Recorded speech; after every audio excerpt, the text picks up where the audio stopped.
अगर आप भी चाहते हैं बिट्टू मलंगिया इंटरटेनमेंट का ऑडियो वीडियो सबसे पहले आप तक पहुंचे, तो लाल बटन को दबाकर चैनल को सब्सक्राइब करें और बेल आइकन दबाना ना भूलें।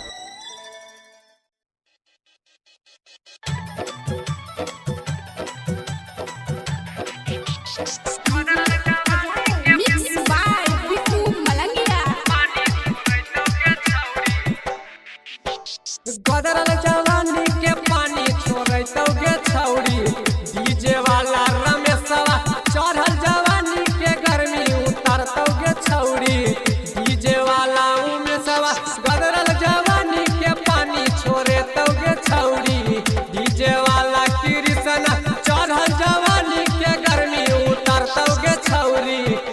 अखन अहाँ सब सुनि रहल छी मलंगिया रिकॉर्डिंग स्टूडियो के शानदार प्रस्तुति।